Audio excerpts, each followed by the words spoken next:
Zacarías capítulo 1 y Esdras capítulo 5. Bendito el Señor por siempre. Vamos a leer en Zacarías 1, versículo 1 al 3. Adelante.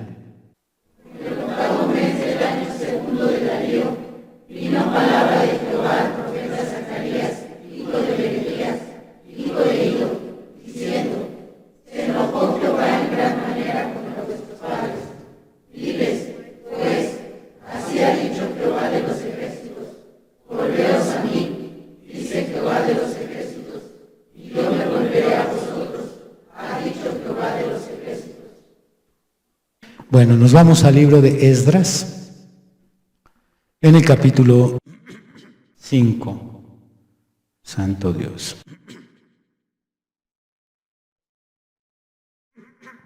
Lean por favor el versículo 1 y 2. Adelante.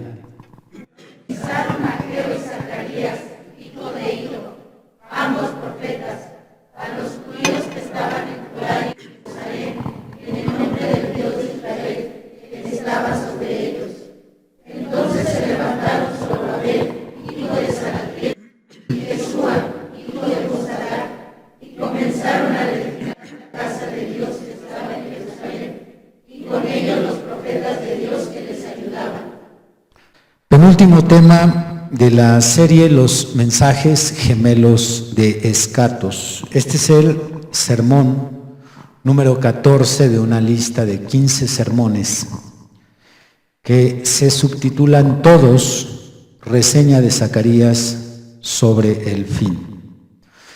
Hemos pasado un tiempo maravilloso de doctrina, claro, a lo largo de estos 13 estudios. Hoy es el 14º tema que lleva por nombre Manantial y Castigo.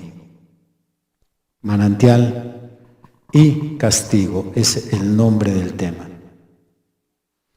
Manantial de bendiciones y castigo sobre profetas es lo que predomina en este capítulo 13. Es el contenido del capítulo 13.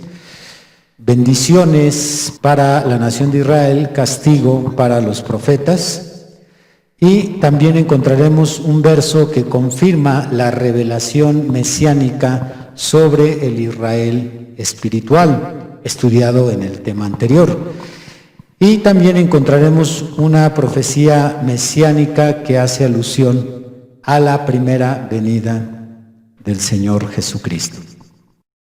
Y para mejor comprensión de algunos versos de este capítulo, sepamos que algunos de ellos son de continuidad y complementación de los capítulos 11 y 12 del libro de Zacarías. En el capítulo 11 y 12 hay algunas profecías que estudiamos, pues en este capítulo encontraremos algunos versos que le dan continuidad y complementan aquellas profecías que ya estudiamos. Si usted es conocedor de los capítulos o recuerda lo que estudiamos en estos capítulos 11 y 12, lo va a ubicar de inmediato. Nuestro capítulo 13 lo seccionaremos de la siguiente manera. Número 1, manantial de bendiciones. Número 2, juicio sobre los pretendientes a la profecía. Número 3, señales de un Mesías rechazado. Y número 4, un pastor y compañero herido. Estas son las secciones del capítulo 13 que estaremos estudiando el día de hoy. Seccionar así los capítulos, como lo he hecho desde el primer tema, nos permite retener más fácil y sobre todo entender, porque al leer nosotros el capítulo, los editores de la Biblia, si acaso seccionan en una o dos partes el capítulo, en ocasiones puede estar seccionado en 3, pero dentro de esas secciones el contenido está diluido, más en temas proféticos. Y aquí estamos encontrando 4 cosas de las cuales Zacarías nos va a hablar en este capítulo 13. Primero, manantial de bendiciones. Abran por favor su libro de Zacarías y vamos a leer en el capítulo 13. Mi alma te alaba, Señor Jesús. Vamos a leer el versículo 1, mantenemos ahí abierto para estar regresando ahí constantemente al capítulo 13. Dice el versículo 1, en aquel tiempo es el milenio, habrá un manantial abierto para la casa de David y para los habitantes de Jerusalén, para la purificación del pecado y de la inmundicia.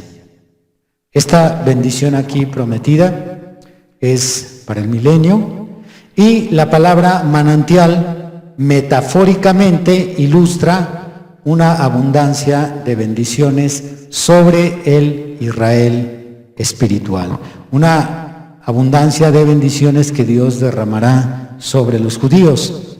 Hasta el capítulo 12 de este libro de Zacarías teníamos el conocimiento de que solo pasarían al milenio 144,000.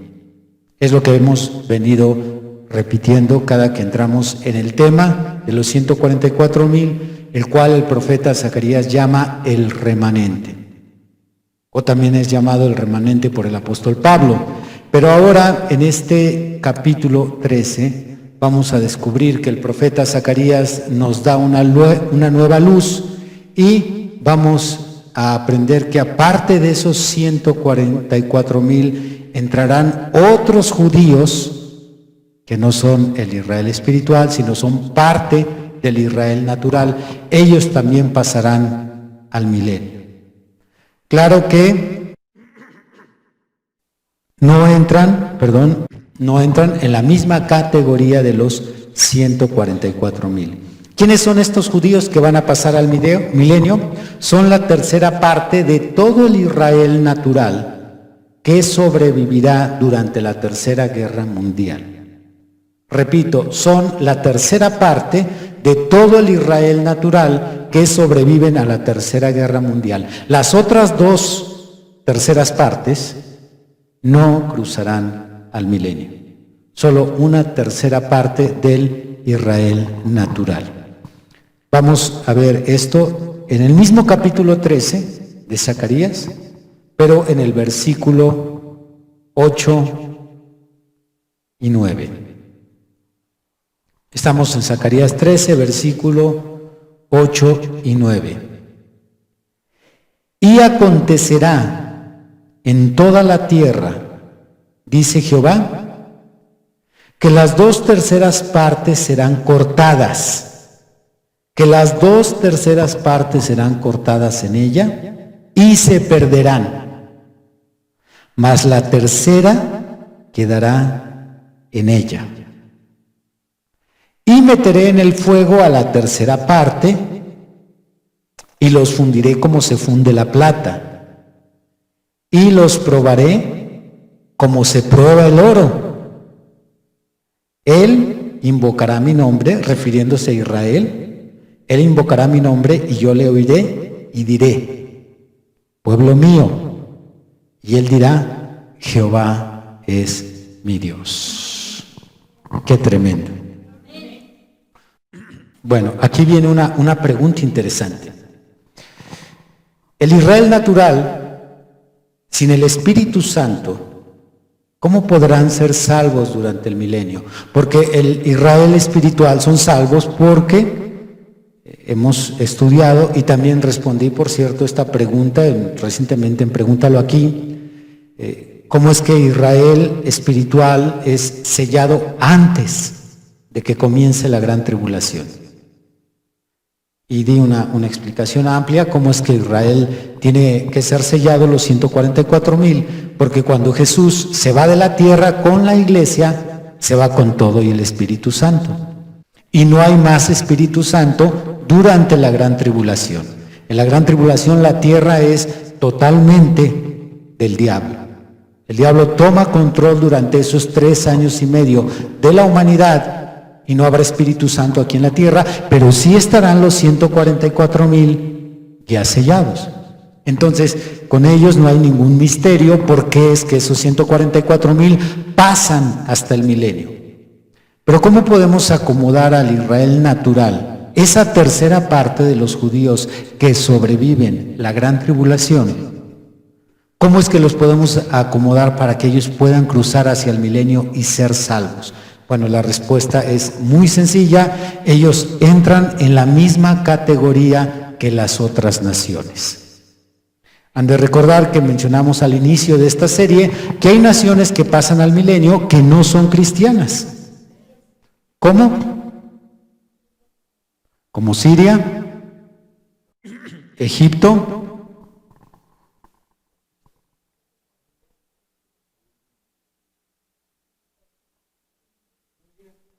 Asiria. Siria es uno, Asiria es otra. Entonces, estas naciones van a pasar al milenio. Entran y ellos van a buscar la salvación durante el milenio. Israel entra en esa categoría. Israel natural, no entra salvo, sino más bien va a entrar en la misma categoría que las otras naciones para que ellos puedan buscar la salvación. Por eso es que al inicio del versículo se hace una distinción de 2 grupos. Vean el versículo 1, regresamos ahí al versículo 1, dice: aleluya. Verso 1, en aquel tiempo habrá un manantial abierto. ¿Qué dijimos que era el manantial? Bendiciones, muy bien. Habrá un manantial abierto para la casa de David. La casa de David son los judíos. Y para los habitantes de Jerusalén. Aquellas naciones que lleguen por alguna razón a vivir dentro de Jerusalén, junto con los judíos. Entonces, para ambos habrá un manantial de bendiciones. ¿A qué se refiere este versículo con un manantial de bendiciones? Usted sabe que la bendición va a salir del templo de Jehová que será construido durante el milenio y será construido allí en Jerusalén, y de ahí es donde emanará toda bendición por parte de Dios a la humanidad. Vamos a ver algunas escrituras que nos confirman que el Israel natural estará también en el milenio. Vamos a tomar ahí mismo en Zacarías capítulo 2, solo en el versículo 4. Y le dijo: corre, habla a este joven diciendo: sin muros será habitada Jerusalén, a causa de la multitud de hombres y de ganado en medio de ella. Pasamos al capítulo 8. Versículo 7 y 8. Así ha dicho Jehová de los ejércitos: he aquí yo salvo a mi pueblo de la tierra del oriente y de la tierra donde se pone el sol, y los traeré y habitarán en medio de Jerusalén, y me serán por pueblo, y yo seré a ellos por Dios, en verdad y en justicia. Versículo, ahí mismo en el capítulo 8, versículo 20 al 23. Así ha dicho Jehová de los ejércitos: aún vendrán pueblos y habitantes de muchas ciudades, y vendrán los habitantes de una ciudad a otra y dirán: vamos a implorar el favor de Jehová y a buscar a Jehová de los ejércitos. Yo también iré. Y vendrán muchos pueblos y fuertes naciones a buscar a Jehová de los ejércitos en Jerusalén y a implorar el favor de Jehová. Así ha dicho Jehová de los ejércitos: en aquellos días acontecerá que 10 hombres de las naciones de toda lengua tomarán del manto a un judío, diciendo: iremos con vosotros porque hemos oído que Dios está con vosotros. Cada una de estas escrituras hacen alusión a el manantial de bendiciones que habrá en Jerusalén. Pero todavía tengo dos escrituras más. Ezequiel 37, para confirmar que estará ahí parte del Israel natural. Versículo 21, 22 y 23. Y les dirás: así ha dicho Jehová el Señor: he aquí yo tomo a los hijos de Israel de entre las naciones a las cuales fueron, y los recogeré de todas partes y los traeré a su tierra, y los haré una nación en la tierra, en los montes de Israel, y un rey será a todos,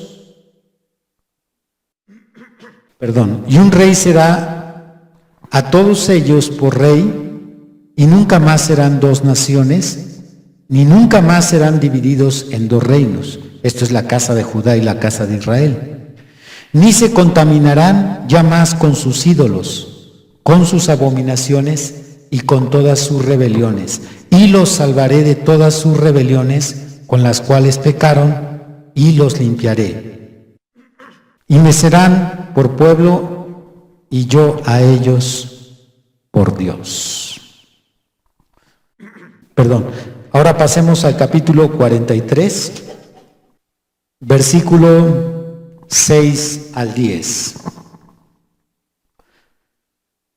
Y oí uno que me hablaba desde la casa, y un varón estaba junto a mí, y me dijo: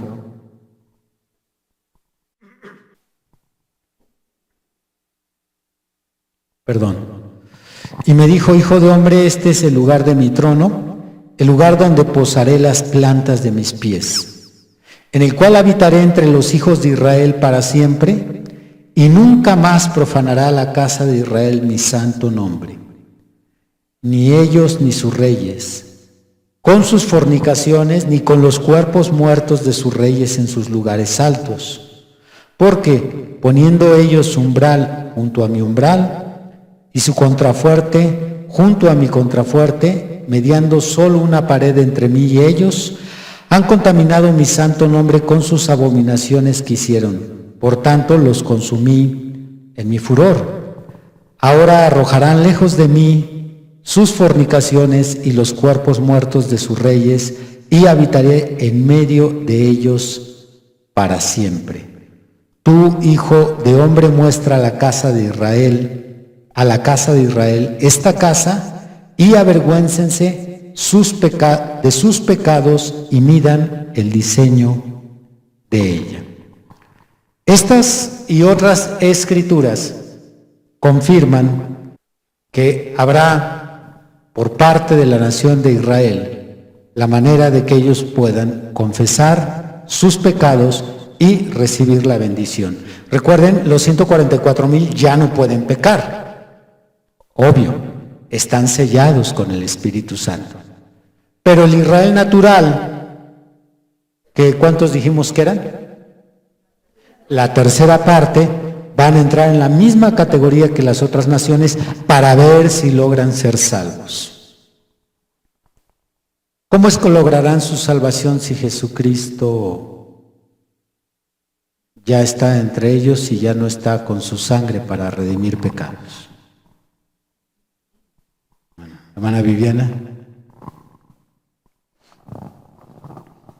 Como desde antes de la gran tribulación termina la gracia, que es por la sangre de Cristo, nuevamente en ese tiempo, en el milenio, entra la ley, que será en forma, matando un cordero, y como antes se hacía por la ley. Aleluya. Así de sencillito. Nuevamente la ley, el rollo volante, hermanos. En el capítulo 5, el rollo volante.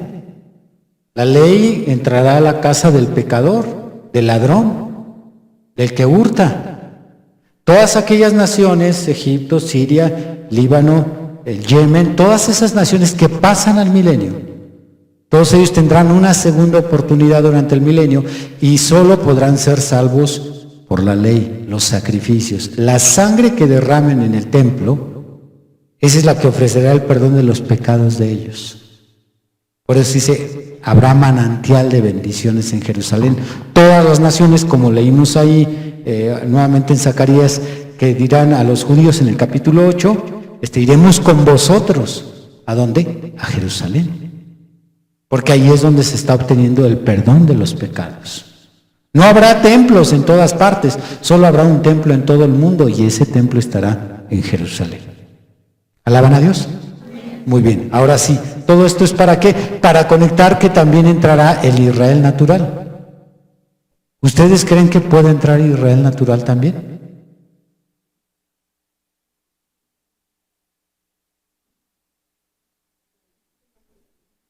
Pues lo dice la Biblia. ¿Todo el Israel natural? Solo la tercera parte. ¿Cómo serán salvos, hermana? Es Israel el pueblo de Dios. ¿Cómo será salvo ese Israel? Pues la respuesta lo dio la hermanita Viviana. Se termina la gracia y empieza nuevamente la ley y ahí va a haber sacrificios. ¿Hablando de Israel natural o Israel espiritual? El Israel natural. ¿El espiritual no necesita? No, porque ellos ya tienen el sello. Exactamente. Así de sencillo. ¿Se fija que no se necesita ser teólogo? Muy bien. Ya tenemos entonces en claro este primer punto, manantial de bendiciones para la humanidad y para Israel natural. Pasamos al número 2, juicio sobre los pretendientes de la profecía. Regresamos a Zacarías 13 para leer el versículo 2 al 5. Juicio sobre los pretendientes a la profecía.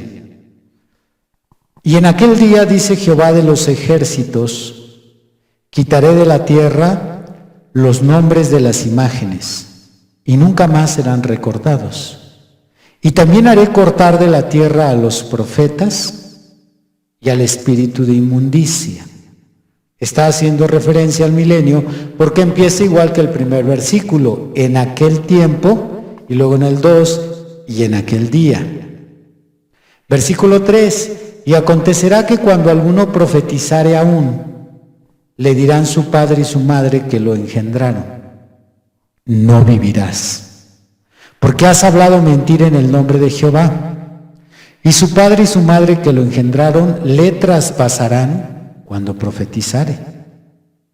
Y sucederá en aquel tiempo que todos los profetas se avergonzarán de su visión cuando profetizaren, ni nunca más vestirán el manto velloso para mentir. Y dirá, no soy profeta, labrador soy de la tierra, pues he estado en el campo desde mi juventud. 3 cosas serán erradicadas en el milenio. 3 cosas serán erradicadas: la idolatría, los falsos profetas y el espíritu de inmundicia. Es lo que nos dice Zacarías en estos versículos. 3 cosas ya no estarán más en Israel. Estas 3 cosas son las que llevaron a Israel durante toda su historia de apostasía.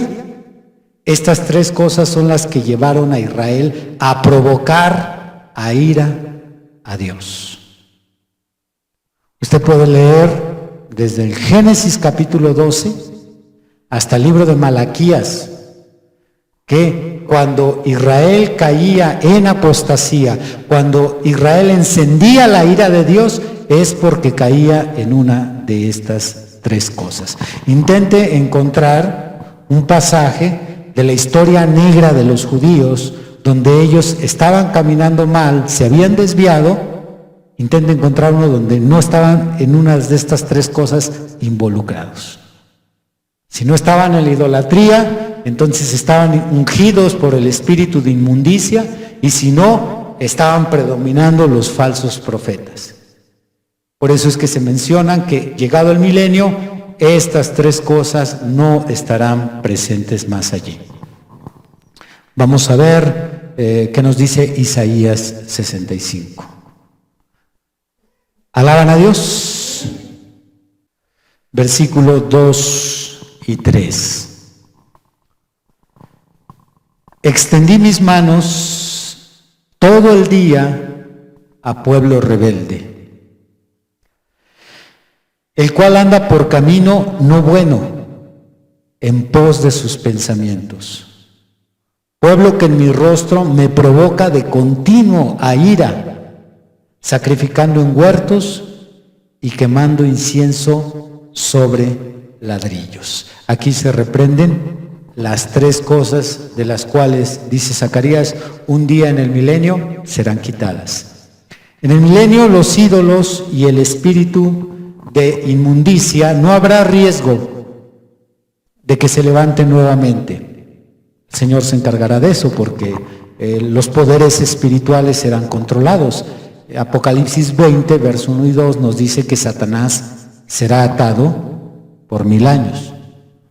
Dicho sea de paso, no como se dibuja en algunos cómics cristianos, no como se pone o se ilustra con algunas pinturas donde el diablo está con una cadena de eslabones, como las cadenas que conocemos aquí nosotros en lo que es el mundo material. No, será atado por una cadena de circunstancias. No tanto será una cadena, un mecate, un lazo, sino la cadena de circunstancias en la que vivirá la humanidad, atará al diablo para que no haga de las suyas. Sin embargo, el pecado va a continuar aquí en el milenio. Si no, no tendría sentido los sacrificios. Los sacrificios son para perdón de los pecados. Pero el espíritu de inmundicia no se volverá a levantar más. El Señor no permitirá que haya más ídolos, pero sí habrá riesgo de que algún pretendiente a la profecía se levante. De eso sí habrá riesgo. Israel ha sufrido mucho esto a lo largo de su historia. Muchos judíos se han levantado a profetizar. Tenemos en la Biblia muchos casos donde falsos profetas murieron apedreados, personas, soñadores, aquellos que tenían visiones y hablaban en el nombre de Jehová. Digamos que esa es la llaga más podrida en la nación de Israel, el tema de la falsa profecía. Pues en el milenio no se escaparán de esta influencia. Habrá uno que otro judío que se levante a profetizar, pero este va a toparse con pared, porque en el milenio va a ser su propia familia quien lo va a entregar. Cuando se levante un judío a profetizar en el nombre de Jehová, entonces sus padres le dirán: vas a morir, y ellos mismos lo van a entregar. Cuando se sentencia a ese judío, a ese pseudoprofeta, no estoy muy seguro, probablemente al igual que los antiguos profetas lo maten a pedradas. Entonces, con unos cuantos que se maten en toda la tierra, eso detendrá a los siguientes. Y dice aquí Zacarías, regresen ahí a Zacarías capítulo 13, por favor. Una vez que se enteren de que mataron por ahí a un profeta, ¿en dónde dice que lo mataron? En el verso 3. Le dirán su padre y su madre que lo engendraron: no vivirás, porque has hablado mentira en el nombre de Jehová. Y su padre y su madre que lo engendraron le traspasarán cuando profetizare.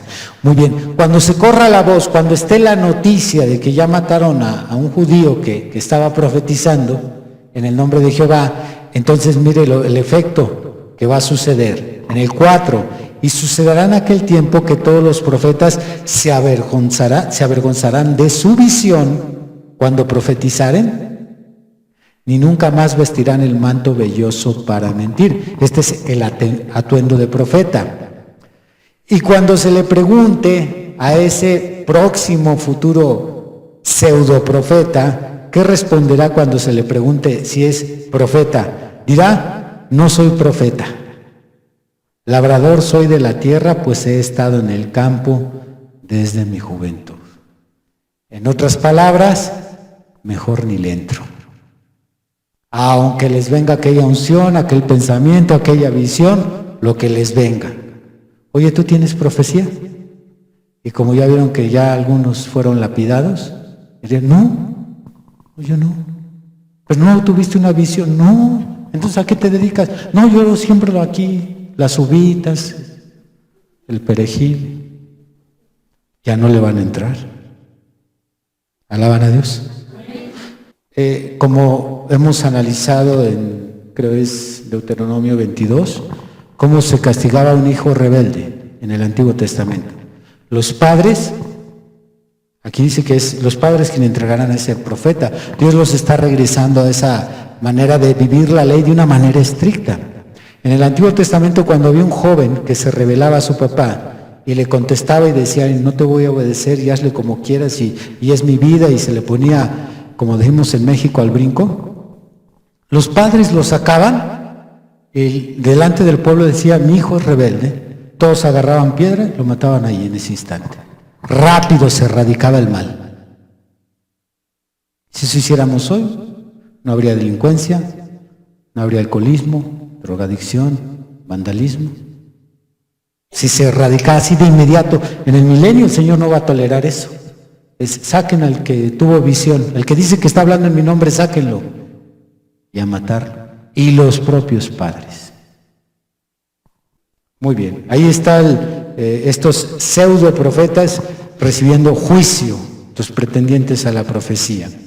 Tercero, señales de un Mesías rechazado. Ahí mismo en Zacarías 13, versículo 6. Y le preguntarán, ¿qué heridas son estas en tus manos?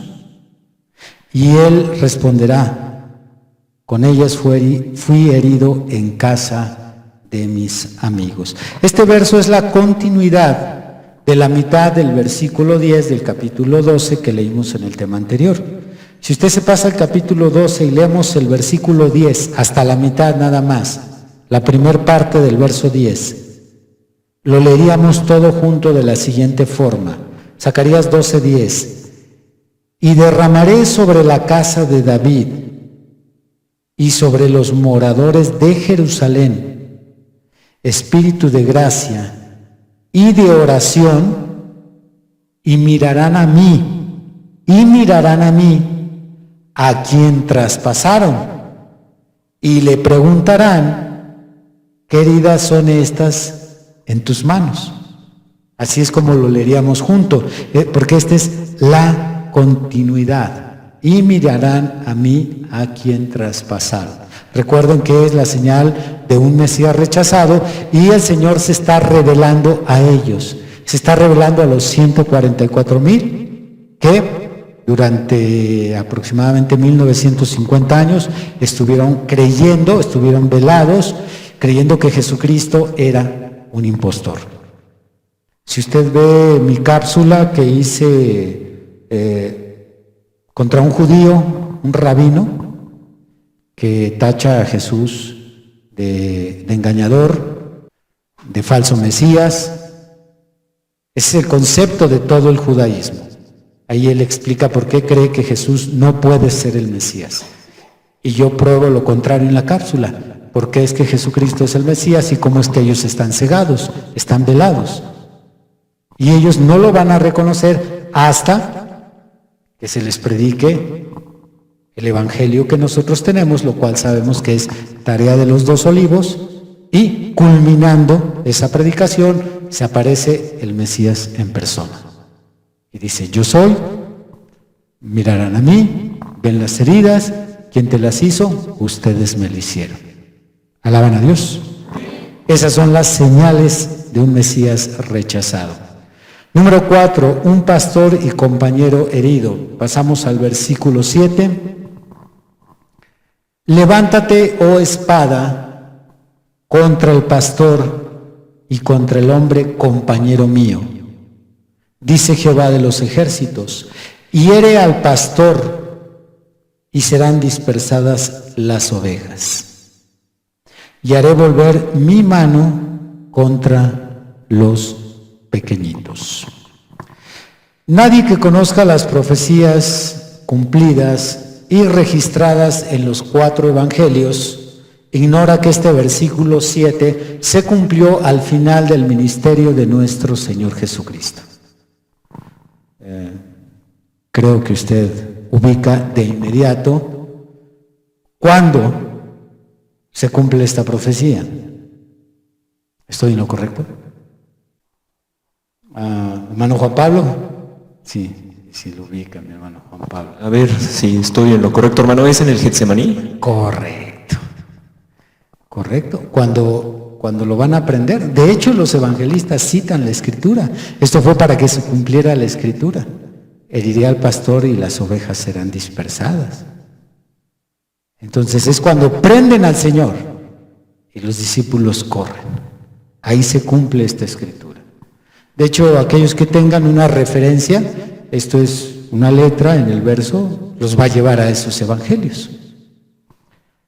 Entonces, este pasaje donde el pastor y compañero es herido lo podemos seccionar en 3 partes.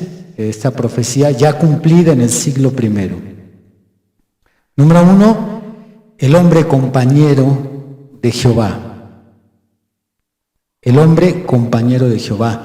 Porque dice, levántate, oh espada, contra el pastor. La parte de pastor no es difícil de interpretar, pero dice, y contra el hombre compañero mío. Y contra el hombre compañero mío. Por eso es que vamos a analizar ahorita muy brevemente el hombre compañero de Jehová. Segundo, la herida del pastor o la herida al pastor. Herida al pastor, nos dice aquí que es lo que se tiene que hacer.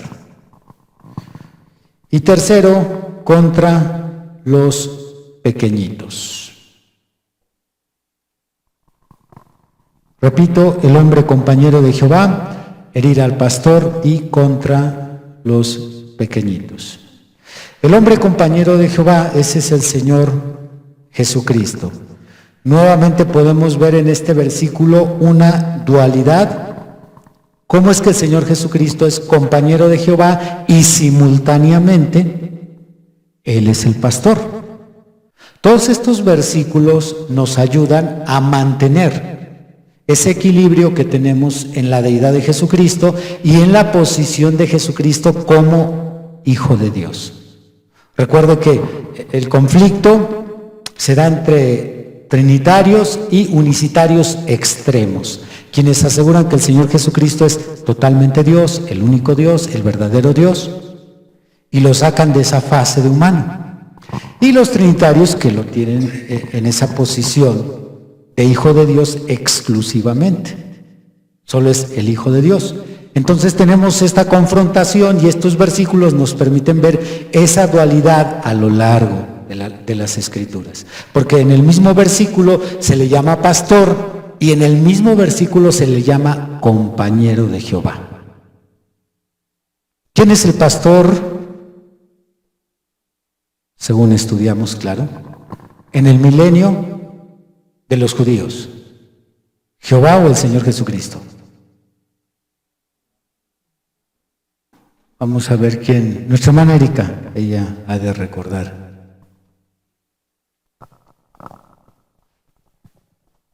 Pues se nos explicó que va a ser, o sea, Dios se va a depositar completamente en Jesucristo. Correcto. Porque ahorita, o sea, Jesucristo sí es Dios, pero parcialmente. Correcto, muy bien, así de sencillo. Dios se va a vaciar en su Hijo y ya no serán 2, sino será una sola persona. El Padre en el Señor Jesús.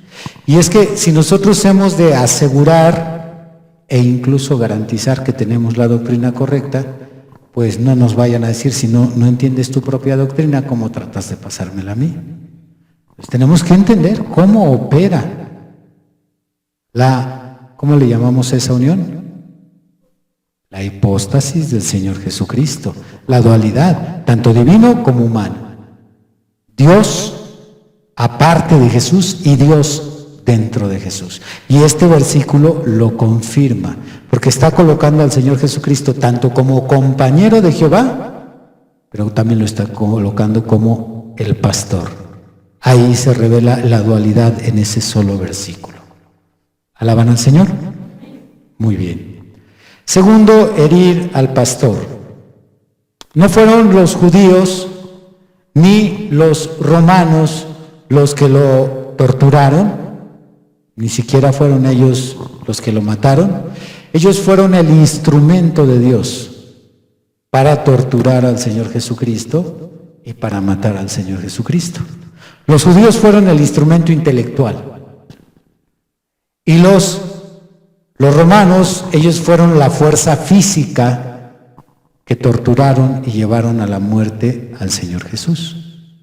Pero ellos, repito, indirectamente. Y aunque hay predicadores que creen que los judíos son inocentes, bueno, solo en cierto sentido. Hay que cuidar el ángulo desde donde estamos trazando esto. Aquí dice la profecía, levántate, oh espada, contra el pastor. En realidad, ¿quién mató al Señor Jesús? Fue directamente Dios. Los judíos fueron el instrumento intelectual, los romanos la fuerza física, pero fue Dios quien mató y torturó al Señor. Podemos citar muchas escrituras, pero me gustaría nada más ir al libro de los Hechos, Hechos capítulo 2. ¿Lo tenemos? Hechos 2, versículo 22 y 23. Verso 22. Varones israelitas, oíd estas palabras. Jesús Nazareno, varón aprobado por Dios entre vosotros. Perdón, déjenme detenerme porque necesito remarcar esto, porque es una causa de conflicto. Hay quien cree que los judíos no mataron al Señor Jesús, pero mire, ¿a quién se dirige al iniciar el versículo 22? Varones israelitas. Le está hablando a los de Israel. Varones israelitas, oíd estas palabras. Jesús Nazareno, varón aprobado por Dios entre vosotros, con las maravillas, prodigios y señales que Dios hizo entre vosotros por medio de él, como vosotros mismos sabéis. A este entregado por el determinado consejo y anticipado conocimiento de Dios, prendisteis y matasteis por manos de inicuos, crucificándole. Entonces lo señala de que ellos lo prendieron y ellos lo mataron. Claro que usaron manos de inicuos. ¿Qué manos? Los romanos. Pero al mismo tiempo se revela, aquí dice que fue entregado por el determinado consejo. Por el determinado consejo y anticipado conocimiento de Dios. Aquí no se refiere a un consejo de asesoría, no, sino más bien consejo por los planes divinos. Estaban los planes divinos que Jesucristo muriera y lo torturara. Aparte,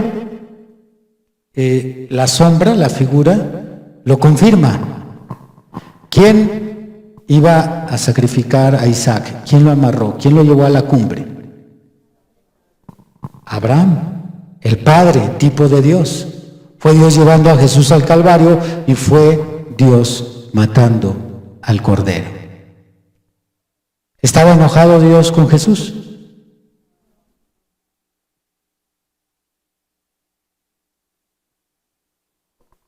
Entonces, ¿por qué le hizo lo que le hizo? Porque estaba castigando el pecado que llevaba Jesús en su cuerpo. Porque Él cargó el pecado de todos nosotros.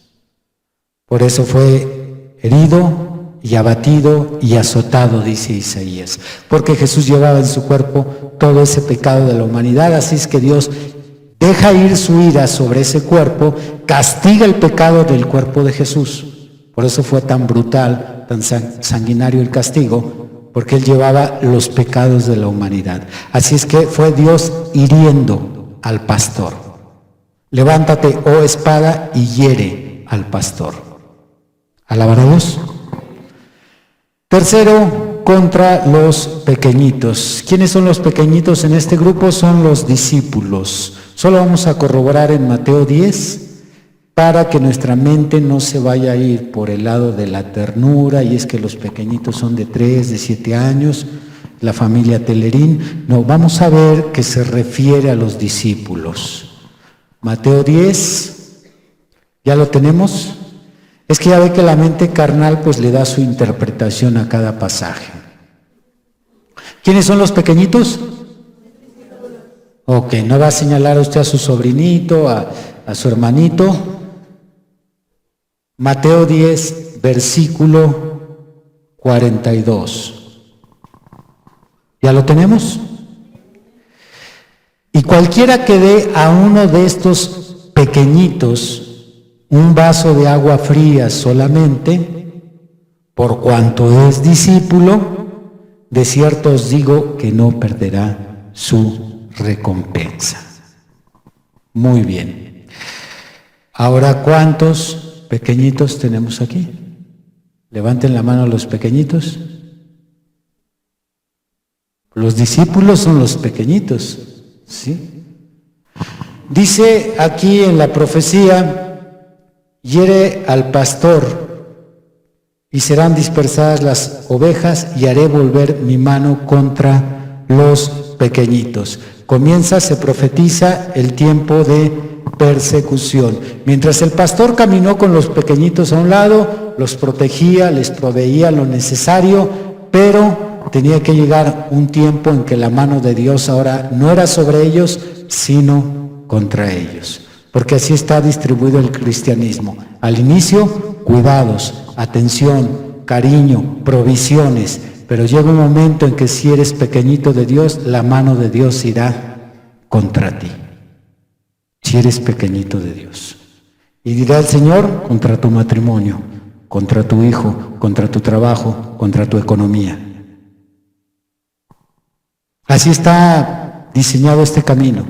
Persecución, protección, persecución, protección. ¿Por qué tienen que venir estos tiempos de presión?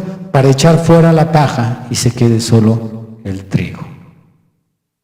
Si no fuera así, ¿cómo es que salió Judas? Judas salió en una de esas sacudidas. Tiene que venir algo sobre tu vida dentro de la misma estructura. ¿Quién iba a pensar que el Señor se iba a volver contra los pequeñitos? Pero textualmente dice aquí: y haré volver mi mano contra los pequeñitos. Ahora es Dios contra ti para ver de qué color eres, para ver de qué estás hecho. Alaban a Dios. ¿Le da miedo? A mí no me da miedo, yo sé de qué estoy hecho. Sé muy bien de qué lado me voy a poner.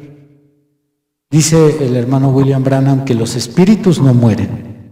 Esos nada más van pasando de una generación a otra. Y hay cristianos que llegan a afirmar: si yo hubiera vivido en el tiempo de Jesús, yo me hubiera quedado del lado del Señor. Y él dice: no, usted hubiera actuado en aquel tiempo como está actuando ahorita. Si usted se pone en contra del pueblo de Dios, actualmente se hubiera puesto en contra en aquel tiempo. La misma actitud que ahora tomamos, lo hubiéramos tomado en aquel tiempo. Si ahorita nos escandalizan cosas de la iglesia, nos hubiera escandalizado en aquel tiempo lo que estaban viviendo los apóstoles. ¿Cómo es posible que Pedro y cómo es posible que querían el primer lugar? Y hubiéramos actuado igual, porque los espíritus no mueren. Esos siguen pasando de generación en generación. Yo hubiera andado detrás de Jesús. Si no vienes a los cultos, tampoco hubieras andado detrás de Jesús. Son espíritus de actitudes religiosas. Y esta prueba que vino sobre ellos era para ver de qué estaban hechos. ¿Y saben de qué estaban hechos los apóstoles en esta prueba? Miedo, inseguridad, incredulidad. Abra rápidamente San Juan capítulo 20, solo para ver en qué concluyó la culminación de la enseñanza del Maestro. Después de tanto y tanto culto. San Juan capítulo 20. ¿Lo tenemos? Versículo 19. Cuando llegó la noche de aquel mismo día, el primero de la semana, o sea, del domingo, estando las puertas cerradas en el lugar donde los discípulos estaban reunidos, por miedo de los judíos. Hasta ahí quiero dejar el pasaje. Estaban encerrados, temerosos, cuando el maestro antes de morir les advirtió lo que le iban a hacer y les dijo que se fueran a predicar. Y en lugar de estar predicando, los encontramos encerrados con el miedo de que no los fueran a atrapar. Tiempo de persecución. A veces nosotros con mucho menos que esto ya nos estamos escandalizando. Pero sabemos que fue dicho por el mensajero que viene una persecución nuevamente al final de esta edad. Es la separación definitiva del trigo y de la cizaña, y esa prueba que viene sobre la iglesia ya es lo que hace la separación del grano que se va al alfolí de Dios y la paja que se va al fuego de la gran tribulación. ¿Le asusta esto? A mí no me asusta. Yo sé en lo que creo. Y también sé por las pruebas que Él me ha pasado. Y observo hacia atrás y sé de qué lado me he quedado, de la palabra o de mi familia, de la palabra o del dinero, de la palabra o de la fama. ¿De qué lado me he quedado? Y usted también sabe de qué lado se ha quedado. ¿De qué lado se ha quedado usted, hermano? Fallas y errores no nos van a descalificar. Es en la prueba donde tenemos la oportunidad de escoger con calma, ahí es donde el Señor ve de qué lado nos quedamos. Cuando se nos encara tu religión, porque ellos nunca van a decir la Biblia, tu religión, tu pastor, tu iglesia, etcétera, o esto. Y cuando nosotros nos quedamos de la palabra de lado, no tenemos por qué temer. Esa misma actitud vamos a mostrar en la fase final. ¿Alaban al Señor? Muy bien. Así es que no teman, pequeñitos, dijo el Señor, manada pequeña. Él nos dará fuerzas, que va a ser difícil, pero si nos quedamos del lado de Él, Él nos va a dar fuerzas. Muy bien, hermanos. Pues hemos concluido este capítulo 13. ¿No es emocionante? Ya nada más nos falta uno. Ya nada más uno, sí. Y terminando pasamos a los 66 capítulos de Isaías. Pónganse de pie. Solo es para asustar a los que les da miedo el estudio.